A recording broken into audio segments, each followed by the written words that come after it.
So, saturation, it's something I've talked about on this channel quite a bit, and if you know me and you know my sound, then you know I love to dirty up my beats, my vocals, my keys, pretty much everything with saturation. Now I've got loads of saturation plugins and hardware, and one of those plugins is SampleX by Beatskillz. I did a video on it last year, I'll link it up there. And now version 2 of SampleX has just dropped. Now I like version 1 quite a bit, I've used it on quite a few tracks, so I thought in today's video I'd go through it, test out some of the new features and see what it's like.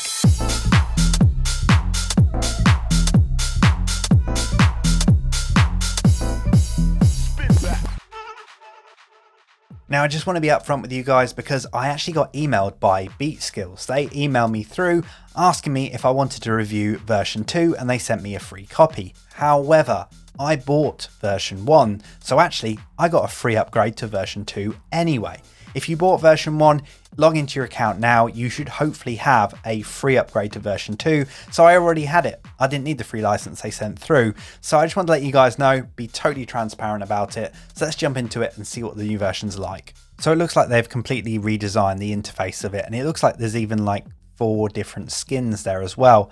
I did quite like the original interface. It was a little bit gimmicky, it was a little bit kind of fun, but I kind of like that. I like something a little bit different, and to be honest, it had a great sound out of it, so I didn't hold that against it at all.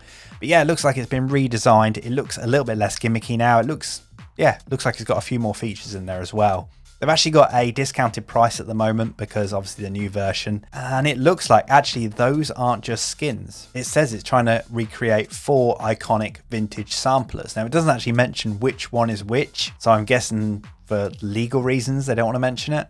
So here's the new features. It's got new low pass and high pass ladder resonant filters, which is definitely welcome in a kind of saturator and that kind of getting that vintage sound. It's got some stereo width control in there as well, and also dynamic convolution system. I'm not even going to pretend I know what that is. I think it's something to do with modeling an environment or a certain system. Yeah, it's commonly done in reverbs, I know that. It certainly looks like they've done their homework to recreate that sound of vintage samplers. Okay, so let's jump into it. And I thought what I'd do is I'd go through one of the tracks that I've been working on recently, one of my original tracks. And actually I've been using SampleX quite a bit in it. So I thought almost we could do like a comparison between the two. I can kind of see what the features are like on both of them. I've already got version 2 installed. You can see on here I've got this vocal sample here within this track, and I'm actually using SampleX on just to kind of give it that kind of old school kind of feel. Yo, Johnny, let's be in front of the Paradise Garage at 11 p.m., man. Like usual, it's gonna be wild tonight, man. So yeah, with that one, I've just used a preset and tweaked it a little bit. I've used a lot of drive on there because you could hear when I bypassed it, it's so much quieter. So I thought it'd be fun to kind of, obviously I've used SampleX already on here, version 1. I'm going to get version 2 on here and see how they sound almost side by side and what the features are like. Do kind of a fair comparison then. I tell you, you can already see the difference between them. It's almost like it's grown up. But that previous version, the version 1, has got these kind of toy-like kind of big knobs. But yeah, it definitely looks like it's grown up a little bit. So I think the first thing we'll do is I'm going to turn off the original version of SampleX, and we've got version 2 going now. I'm just going to step through some of the presets. It looks like the presets are down here at the bottom. So I'm going to go through. In fact, you can see here, obviously, these are the samplers that it's trying to recreate. Now, I've pretty much always produced in the box, so I don't actually know much about these old school samplers. So I'm not going to be able to tell you whether these sound just like them or not. Couldn't tell you at all. But let's just see what they sound like. So see whether they sound decent or not. Yo, Johnny, let's be in front of the Paradise Garage at 11 p.m., man. Like usual, it's gonna be wild tonight, man. Some sick DJs playing, and you know the girl's gonna be hot. Oh, Johnny, you missing this. The chicks are hot, the drugs are good, the lights are flashing, the bass is pumping, we all jumping, everybody is getting wild. Ooh, I really kind of like that preset. You can actually hear the filtering already happening on it, and that is kind of, in most of these kind of distortion saturator units, having those filters in there to kind of filter out some of the top end, some of the bottom end, gives it that really kind of old school vintage kind of feel. So yeah, I think that's a really kind of welcome feature. Yo, Johnny, let's be in front of the Paradise Garage at 11 p.m., man. Like usual, it's gonna be wild tonight. Ah, so the skins are actually different skins to kind of show you almost what samplers they're trying to recreate. I kind of like that. I think that's kind of cool. Some sick DJs playing, and you know the girl's gonna be hot. Oh, I really like that one too. That one's really nice. That's proper old school, crushed kind of sound. Okay, time to tweak now. I want to have a look at this and see what all these different controls are. So we got the bits control as it was before. We got the sample rate as it was before. We got the shift knob again as it was before. Drive. We've now got this width. So the width is obviously this kind of stereo width feature. Yo, Johnny. Let's be in front of the Paradise Garage at 11 p.m., man. Like usual, it's gonna be wild tonight, man. Some sick DJs playing, and you know the girl's gonna be hot. So yeah, that width control is basically a stereo spreader. When you're in kind of positive figures, that's when it's getting wider. When you're in minus figures, that's when it's kind of getting narrower. And I suppose once it gets all the way to the bottom, it's completely mono. I don't know if it's completely necessary to have this in the plugin. However, I can understand that like grouping all of these different the filters, the stereo width, and all these different kind of distortion things all together gives that kind of sound of that machine. So yeah, I can understand why it's in there. Yeah, it's just an extra little feature. I don't know whether I'd actually want to do it separately, but so we've got these machine buttons and we can actually switch between the different machines. Yo, Johnny. Let's be in front of the Paradise Garage at 11 p.m., man. Like usual, it's gonna be wild tonight, man. Some sick DJs playing, and you know the girl's gonna be hot. Oh, Johnny, you missing this. You missing this. The chicks are hot, the drugs are good, the lights are flashing, the bass is pumping, we all jumping. I tell you what, to my untrained ear, I can't hear too much difference between them. I suppose to somebody who really knows what they're looking for, maybe they might be able to hear a bit more. And also, I suppose some of these actual controls within here, I haven't actually pushed that much. Maybe the different machines would have different ways, that the filters might work different ways for different machines. So you might get a certain kind of sound out of one machine that's better than the other, for example. And I haven't really got many of these turned on with this preset by the look of it. I think that's definitely one of those features where you'll find a machine that you like the most and you'll probably just end up using that for the rest of time. Yo, Johnny. Let's be in front of the Paradise Garage at 11 p.m., man. Like usual, it's gonna be wild tonight, man. Some sick DJs playing, and you know the girl's gonna be hot. Oh, Johnny, you missing this. You missing this. The chicks are hot, the drugs are good, the lights are flashing. I think those filters are a really nice addition. Actually, they've got a really nice sound to them as well. It's nice having that control to be able to adjust the top end and the bottom end as well, because with obviously trying to recreate the vintage sound of certain samplers, they probably wouldn't have like the filters in there to do that. They would just naturally be chopping off some of that top end and some of that bottom end. But just because of the technology of the age, as technology's got better, everything's got sharper and more precise and just generally quite cleaner. However, back then it wasn't as clean. So that's kind of the effect you're going for. But having those low pass and the high pass filter allows you to really get in there and tweak it. So you get it exactly how you want it to, not just necessarily precise to how it was back then, but you can actually tweak it and maybe make it a little bit better or a little bit worse.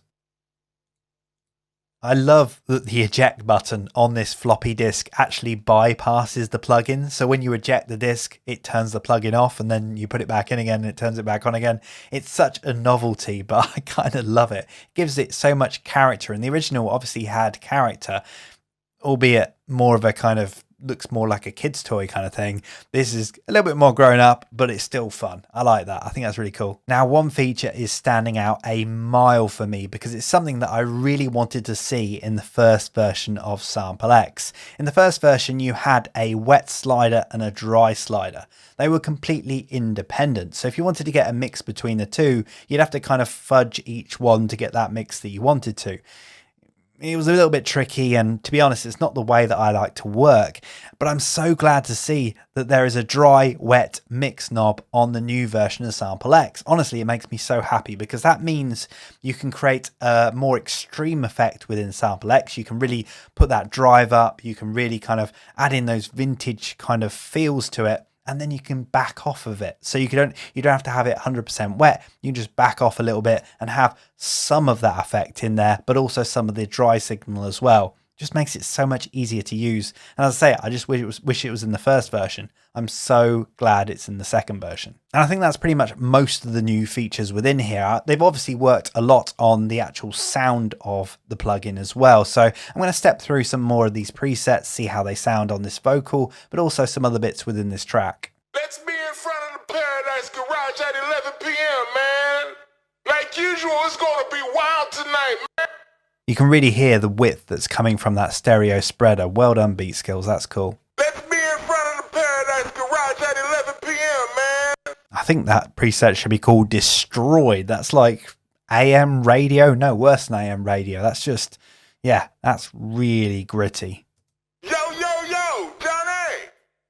Let's be in front of the Paradise Garage at 11 p.m., man. Like usual, it's gonna be wild tonight, man. See, you can just mix a little bit of that wet in, so it just kind of, it balances out nicely. That is a really good feature. I'm glad they added that. Right, let's try adding it to my drums. So I've already got SampleX running on here. Let's disable that for now, and let's get the version 2 going.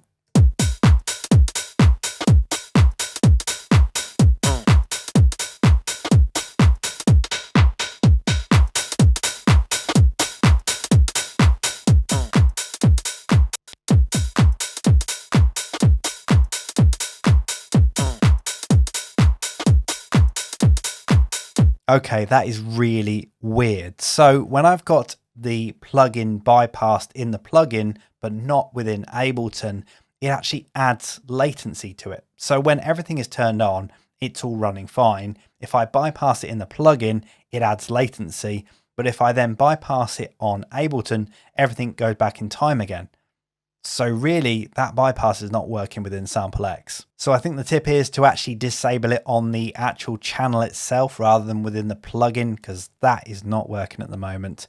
They'll probably fix it with an update at some point, but at the moment, there's definitely an issue.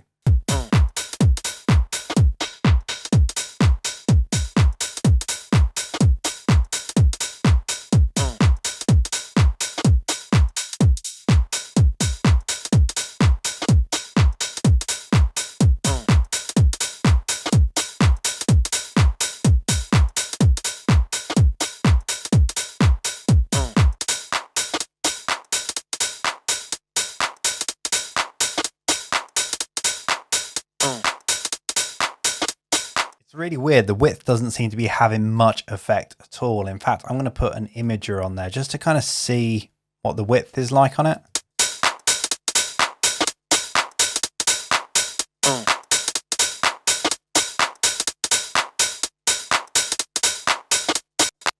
That's really weird. It doesn't seem to have any effect whatsoever. It worked well on the actual vocals, but for some reason, it doesn't seem to be working on the drums. It doesn't seem to be doing anything to the width. So there's a couple of bugs in there, but it is kind of fun to kind of play around with this. And I love the fact that I got that mix knob now to be able to drive things a bit more than I would have done before, and then be able to back it off with the dry wet mix. So yeah, I'm really liking this. And finally, I want to try it on a synth. I haven't got any Rhodes or anything in here, but I'm going to try it on this synth and see how this sounds.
I'm not quite sure which one this yellow one is, but it's definitely a lot grittier than the other three. Don't know whether that would work for me.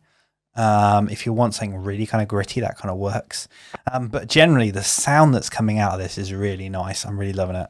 So yeah, I think it's a decent update. There's some great new features in this new version of SampleX. I really like the new filters. I think they've got a great sound to them. And I'm so thankful that we now have that dry, wet mix knob. That's something I've wanted since version 1. And I've been using version 1 on quite a few of my tracks. I really love it. And I definitely reckon I'm going to be switching to version 2. It's kind of a no-brainer really. It's got all the features and more.